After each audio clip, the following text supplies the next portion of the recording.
What it is and what's going on.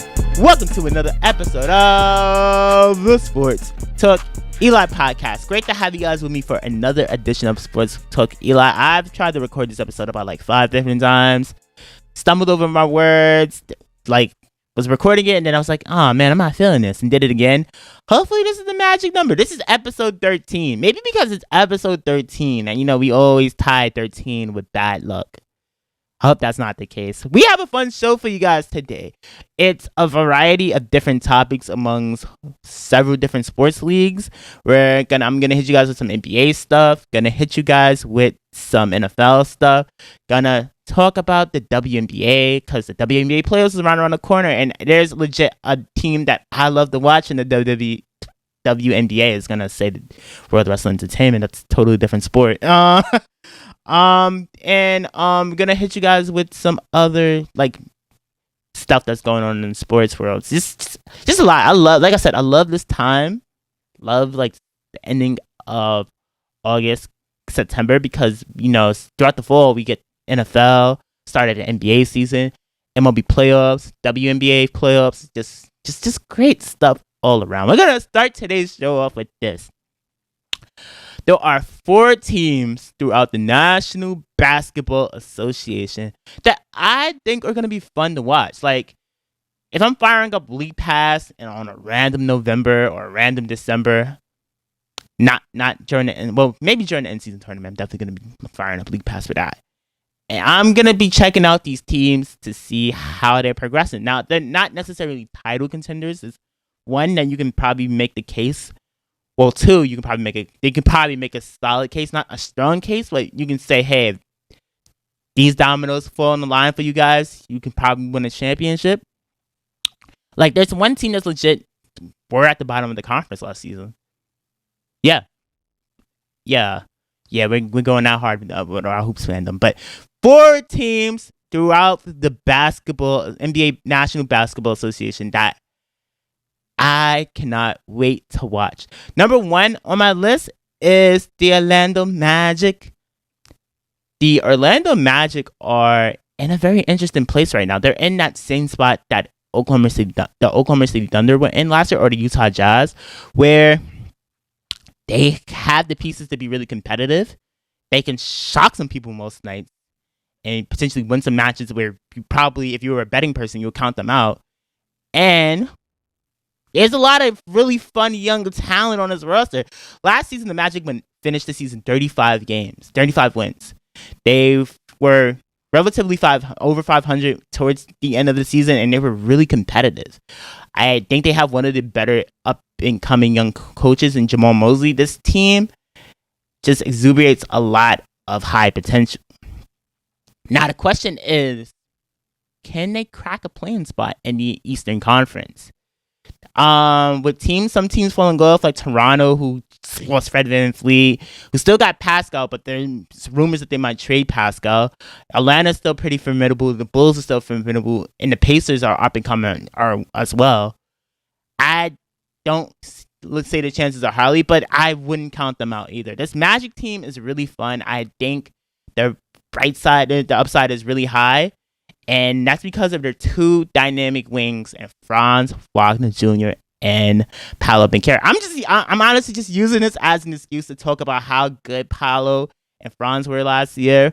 Franz is a most improved player candidate for me, in my opinion, and I'm excited to see what kind of wrinkles the Paolo Banchero, the Rookie of the Year, by the way. The Magic only got 1 nationally televised game. I think that's kind of weird that the NBA kind of does a thing where if you're a young star and you're not playing for the Lakers or the Celtics, then you'll probably get 5 or 6 national televised games. If you legit won the Rookie of the Year, I'm pretty sure there are gonna be people that's gonna want to watch your games. So that's here and there. That Magic aren't their rivals, their in-state rivals, the Miami Heat, but they do have a history of when they're good, they're really good. So it's kind of the thing with Orlando Magic, but where they're perceived as a small market. The point is, Paolo Banchero, I'm interested to see what kind of offensive wrinkles adds to his games next year. I want to see how is he going to take his game to the next level. Maybe that 20 points per game can jump to maybe a 23 or 24 points per game. I really like Wendell Carter Jr. in the front court. My only concern with the Magic next season is the backcourt issues. Exactly what are we doing in the backcourt? What is the plan? You have Markelle Fultz, who when you can tell when you watch the Magic, when he's playing, the team was a lot better. Who's the starting shooting guard? Is it Anthony Black, who they just drafted, who looked really good during his time in Arkansas? I really enjoyed his game. I didn't expect him to get drafted to the Magic, but he fell to them, so they took him. What do you do with Jalen Suggs? Jalen Suggs, how does he improve his game in his third year? Is he a guy that the Magic put on the trade block? What about Cole Anthony? Cole Anthony is a guy to me who seems like he's in that Lou Will, Jamal Crawford space where he's like a 6 man of the year candidate. But does he blossom into that in Orlando, or does he need to go to another situation to get there? New York native too, by the way. That's my boy. Really intriguing to see how this Magic team improve next season. See if they can take that jump and be seen as one of the better teams in the Eastern Conference. Could be a little bit hard, but they won 35 games last year. 35 games is pretty much that. If you're a young team, that means you're about to take the jump. You're about to take the leap and be way more competitive. Yeah. The second team I want to talk to you guys today is the Los Angeles Clippers. Now, for the Clippers, my only thing here is this.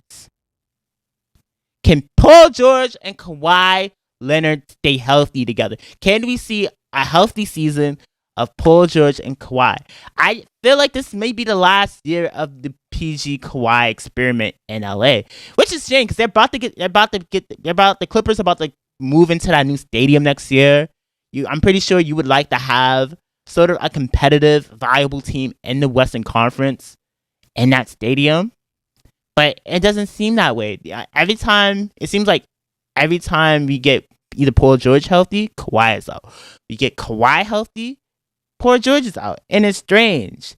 It's really, really strange because a healthy Clippers team with those two, you can't tell me that's not one of the better teams in the West. You can't tell me that's not a team that can compete with a Phoenix or a Denver or the Lakers or the Warriors. I think we easily can sleep on the Clippers, but based off seeing what Kawhi has done in the past, and same with PG. I think we can make the PG playoff PG jokes all we want, but Bro's took a team to the conference finals twice throughout his career. When it's all said and done, that boy's a Hall of Famer. So yeah, I'm interested to see exactly what do the Clippers do if the PG and Kawhi experiment just fails again. If they just can't stay healthy enough to play with each other. If they make it to the playoffs and they're out in the first round again, what do they do? Do they also move Russ, for example? Do they try to play some of their younger guys like Brandon Boston Jr., for example? Which crazy name, Brandon Boston Jr. Yeah, I think they've only played 142 games together too. No, 96 out of the 100. No, 142 out of the 4 seasons they played together. I'm sorry, I got the numbers confused, but that's a low amount of games for 2 of the best wings in the league, 2 future Hall of Famers, I might add. So yeah, the Clippers for me is, can they stay healthy together and can they get over the hump in the Western Conference? The third team I want to talk to you guys today is the Dallas Mavericks. Now, the Dallas Mavericks went out and made a lot of interesting offseason moves that I really, really, really, really like. They drafted Derek Lively second out of Duke, who is really going to help him up front. He's going to probably get a lot of minutes at center now that they got rid of JaVale McGee. But they also went out and signed Steph Curry. They went out and signed with Shard Holmes, who wasn't really getting that much minutes in Sacramento. But also, they go out and go get a really good wing in Grant Williams, who I think is going to really play some really good minutes for them. He, was really good for the Celtics during their finals run, and I think he's going to prove to be a really good key role player for them. But, and along with that, they re-signed Kyrie Irving, which I already mentioned. Listen. Kyrie and Luka's relationship moving forward, I'm intrigued to see how that dynamic grows and improves. We've seen it a couple games last season. They missed the playoffs. Maybe it was dangerous. I'm not gonna say it was dangerous. They like those two guarding those two on an island. It's scary. It's scary. It's super scary. They put fear in any defender's hearts. But can Kyrie and Luka is that a winning formula in the NBA? Having two isolation players, it's winning when you have one. We've seen that if you have at least have one, you can potentially go to the conference finals because James Harden has done it many times.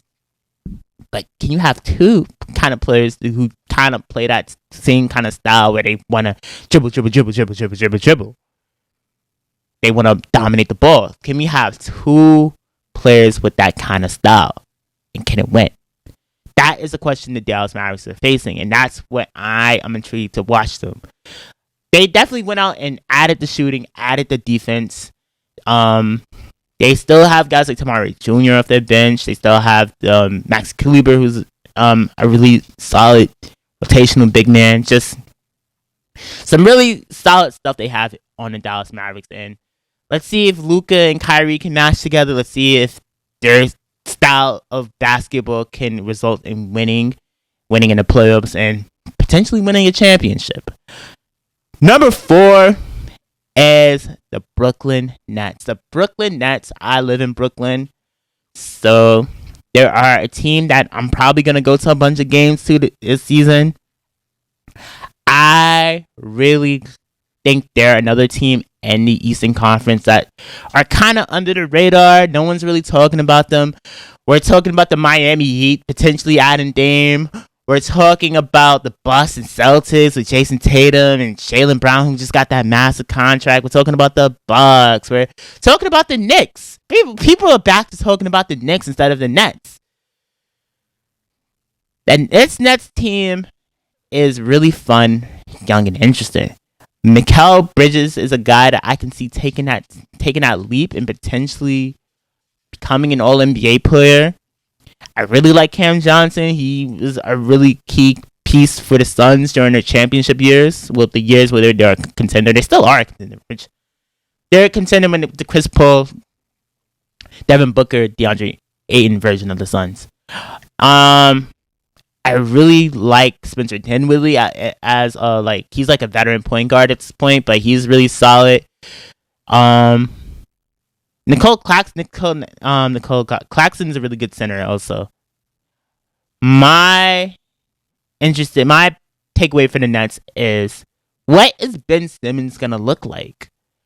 Is he going to be back to the Defensive Player of the Year Ben Simmons, who was probably one of the best defensive players, one of the best passing players in the league? Or is he washed up version of himself, just not the same player he was in Philly? That's why I'm intrigued to watch them. I'm also intrigued to see what wrinkles does Mikal Bridges add to his game, and if he can take another leap and become one of the better players in the league. That's another thing that I'm intrigued to watch with the Nets. All right, so when we come back from this break, we are going to talk some WNBA, and we're going to talk some NBA. Keep it locked. Sports Talk with Eli.